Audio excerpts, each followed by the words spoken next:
Picture the scene. A column of soldiers and horses stretching back for miles, funneled into a gap in the hills so narrow that only one chariot could pass through at a time. No room to form ranks, no room to retreat. If an enemy force was waiting on the ridgeline above, this entire army would be wiped out before a single sword was drawn. The commander knew exactly how dangerous this was. His own officers had argued against it in front of him for days. He marched them through anyway. That decision sits at the center of the Battle of Megiddo, fought in the spring of 1457 BC between Egypt and a coalition of Canaanite kings. It's usually called the first battle in history we actually have a detailed account of. Not the first battle ever fought, but the first one where someone wrote down the troop movements, the arguments, and even the mistakes, instead of just the victory. And the gamble made in that mountain pass would matter again, in almost the same spot, 34 centuries later. To understand why this campaign happened at all, you have to start with the man who almost didn't get to lead it. Thutmose III had technically held the title of pharaoh since he was a young child, but the throne wasn't really his to use. For more than 2 decades, real authority belonged to his stepmother, Hatshepsut, one of the only women in Egyptian history to rule as pharaoh outright, rather than as a regent or a queen consort. She'd sent trade expeditions south to the land of Punt, raised obelisks at Karnak taller than anything built before them, and kept the empire stable and wealthy for over 20 years. By most modern assessments, one of the more capable rulers Egypt produced, child stepson included. While she ran the country, Thutmose grew up trained for war, watching from the sidelines, technically a king with no kingdom to govern. When Hatshepsut died, Thutmose finally held real power for the first time in his adult life.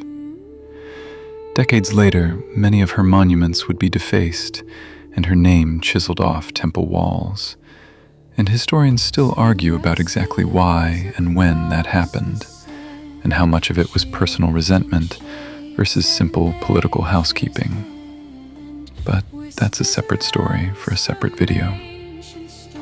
What mattered immediately, in the months after her death, was something more practical. Egypt's vassal territories in the Levant smelled an opportunity. Egypt's hold on this region was never direct rule in the way later empires would practice it. Local kings and city governors stayed in charge of their own territory, but they answered to the pharaoh, paid tribute, and were expected to fall in line whenever Egyptian interests demanded it. The arrangement worked fine as long as Egypt looked strong and unified. The moment that looked even slightly uncertain, a child king, a regency, a death with no clear show of strength behind it, the whole system became negotiable again, usually at the point of a spear. A coalition of Canaanite city-states rose up almost as soon as word got out that a young, untested king now sat alone on Egypt's throne. They were led by the king of Kadesh, a powerful city in Syria, joined by the ruler of Megiddo, and reportedly backed from a distance by the kingdom of Mitanni, a rival power in northern Mesopotamia that had every reason to want Egypt distracted and weakened. It wasn't a small uprising either. Egyptian sources describing the campaign list well over 300 allied rulers and local governors as part of the opposing coalition. That number is almost certainly inflated for effect, but even discounted heavily, this was shaping up as the largest coordinated resistance Egypt had faced in the region in a generation. Together, they massed their combined forces at Megiddo. That location wasn't an accident. Megiddo sat directly on top of the main trunk road linking Egypt to Mesopotamia, controlling the only practical pass through the Carmel Ridge between the coastal plain and the fertile Jezreel Valley beyond it. Whoever held that city controlled the trade, the troop movements, and the tribute flowing through the entire region. For a new pharaoh trying to prove he didn't need a regent looking over his shoulder, ignoring this simply wasn't an option. So Thutmose called up his army. Egyptian forces mustered at the border fortress of Tajaru, then marched for 10 days through Gaza and up the coastal road, covering roughly 150 miles before reaching the town of Yaham, the last stop before the final approach to Megiddo. The pace alone was notable for the period. Moving an army that size 150 miles in 10 days, much of it through contested or openly hostile territory, required logistics that get almost no attention compared to the battle itself. Grain, water, pack animals, and enough discipline to keep thousands of men from straggling, deserting, or simply collapsing along the way. None of that shows up in most retellings of Megiddo, but it's exactly the kind of unglamorous detail Giannini's journal preserved that earlier Egyptian campaign records simply left out. It was at Yaham that the real problem revealed itself. Scouts laid out 3 possible roads into Megiddo, and only one of them was actually dangerous, which, naturally, made it the one worth arguing about for days. 2 of the roads ran wide and open through passable terrain, the kind of ground where an army could spread out, maneuver, and retreat if something went wrong. The third option, a route through a gorge called the Aruna Pass, cut directly between the other 2, shorter, faster, and so narrow in places that the army would be forced into a single-file line for hours, completely unable to defend itself if anyone was waiting at the far end. According to the campaign journal, kept day by a scribe named Giannini, whose name we only know because he made sure to write himself into the record, Thutmose's war council was essentially unanimous. Take one of the safer roads. The risk of an ambush in the narrow pass simply wasn't worth it, not when there were 2 perfectly serviceable alternatives. Thutmose heard the argument and overruled all of it. Giannini's account frames the decision almost as a matter of personal honor. The pharaoh apparently told his officers that he would rather risk the dangerous road himself, leading from the front, than have anyone whisper that he avoided it out of fear, while the enemy congratulated themselves on having outmaneuvered him without a fight. Anyone who preferred a safer route, he reportedly said, was welcome to take it. But he was personally leading the army through Aruna. It read, on paper, like ego dressed up as strategy. It turned out to be the single smartest decision of the entire campaign, because the Canaanite coalition had run the exact same risk calculation that Thutmose's own generals had just made. Convinced that no rational commander would gamble on the narrow pass, they had stacked their defenses on the 2 open roads and left Aruna only lightly watched, if at all. Thutmose's column filed through the gorge completely unopposed and camped on the far side, undetected, sitting directly on the enemy's exposed flank with the sun not yet up. At dawn, the Egyptian army moved into position on the plain outside Megiddo. 3 divisions deployed in a wide crescent. One wing anchored near a hill south of a local stream, the other stretching northwest of the city, with Thutmose himself commanding from the center in a chariot plated with electrum, leading the charge in person rather than directing the battle from somewhere safe behind the lines. Modern estimates put both armies somewhere in the range of 10 to 11,000 men, roughly even in raw numbers, which makes what happened next less about overwhelming force and more about who actually showed up ready to fight. Egyptian chariotry of this period carried 2-man crews armed with composite bows, layered wood, horn, and sinew, capable of outranging the simpler bows still common among Egypt's neighbors, and could loose arrows at a full gallop. Combined with the speed of a two-horse chariot, it turned the opening minutes of the battle into something closer to a high-speed raid than a slow clash of infantry lines, with foot soldiers carrying spears and axes moving up behind to finish what the chariots started. The coalition army, still apparently arguing about how to respond to an enemy that wasn't supposed to be there, barely had time to organize before the Egyptian lines hit them. What started as a battle turned into a rout within minutes. Soldiers threw down their weapons and ran for the only shelter they could think of, the walls of Megiddo itself, now visible just ahead of them. And that's where the Egyptians very nearly threw away the entire war in a single afternoon. By the time the fleeing coalition reached the city, the gates were already shut. Panic, confusion, simple bad timing. The sources don't fully agree on which. According to the Egyptian account, Megiddo's own residents had to haul their retreating soldiers and commanders up over the walls using ropes improvised from knotted clothing, pulling men up one at a time, while an entire victorious Egyptian army stood close enough to walk straight through the open ground in front of them. Instead, the Egyptian soldiers stopped. They turned their attention to the enemy camp the coalition had abandoned in its retreat. Chariots, weapons, supplies, anything left behind in the panic, and began looting it on the spot.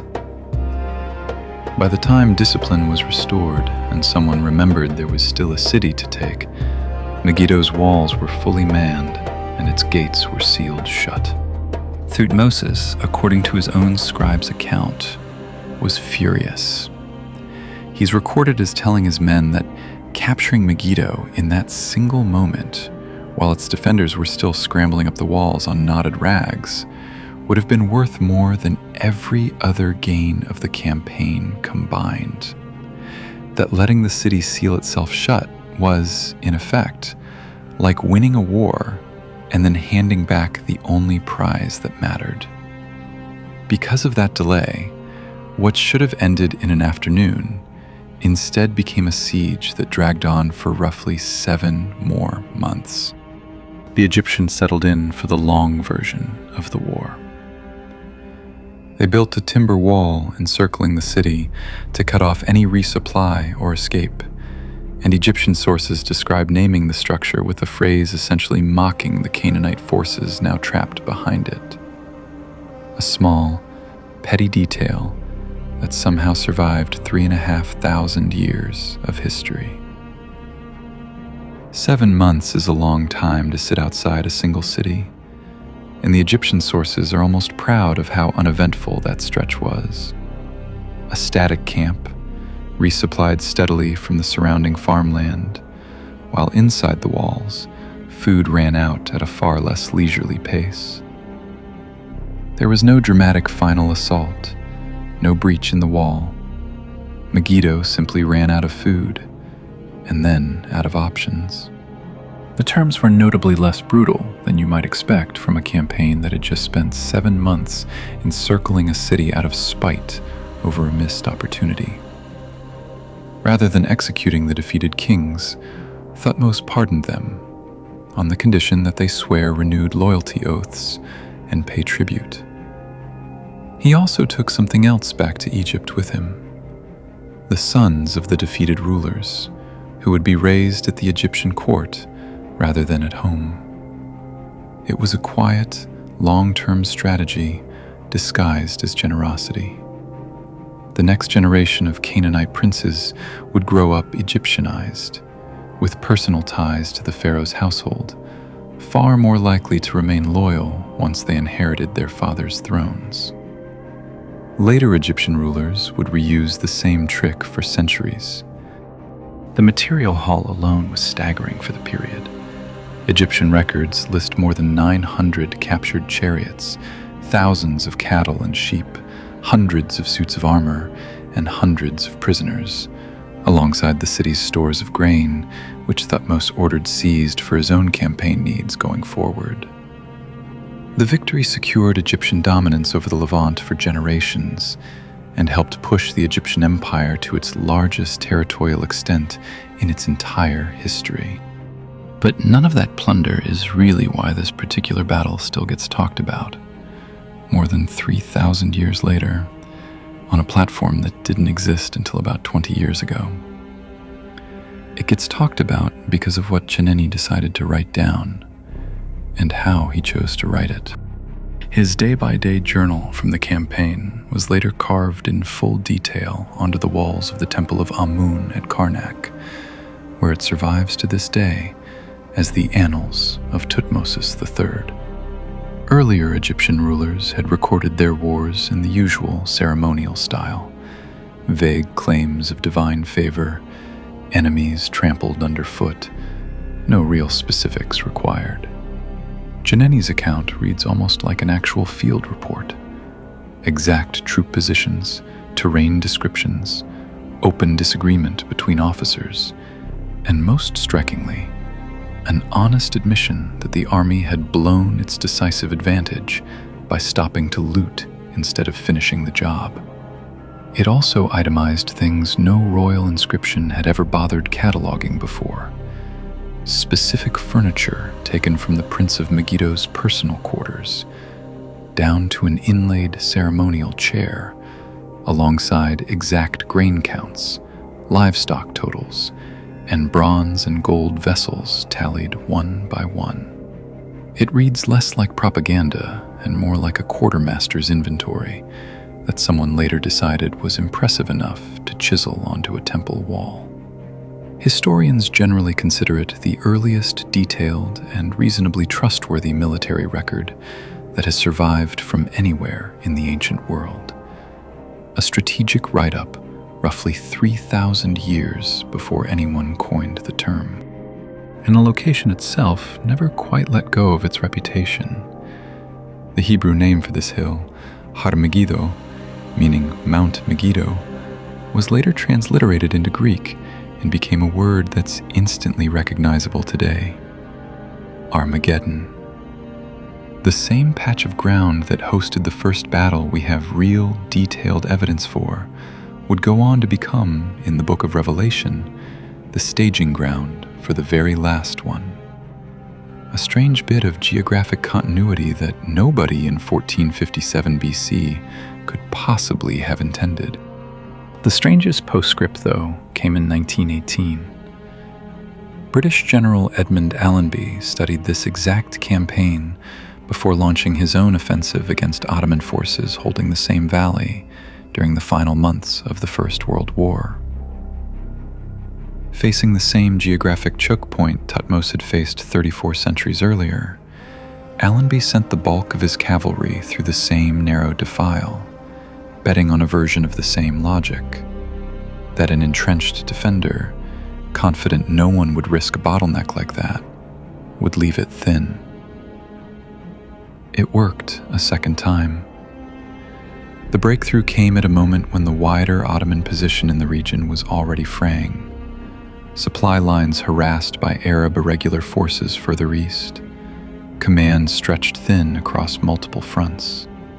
But the collapse at Megiddo is widely credited as the moment that turned a slow, grinding campaign into a rapid rout. With British and Allied cavalry covering more ground in a few weeks than the previous 3 years of fighting had managed combined. It opened the road north toward Damascus and is counted by many historians among the decisive blows that ended the war in the Middle Eastern theater altogether. The British official campaign name for that 1918 offensive was, fittingly, the Battle of Megiddo. It's a strange thing, watching two armies separated by 34 centuries make the exact same bet on the exact same stretch of dirt, for largely the same reason. Geography doesn't update itself just because the weapons did. A choke point in 1457 BC is still a choke point in 1918, no matter how much else about warfare changes in between. Chariots to cavalry, bronze to artillery, scribes to telegrams. a pass too narrow for an army to defend itself in, a young king who needed a win to prove he belonged on the throne, a scribe who decided the failures were worth recording right alongside the victories.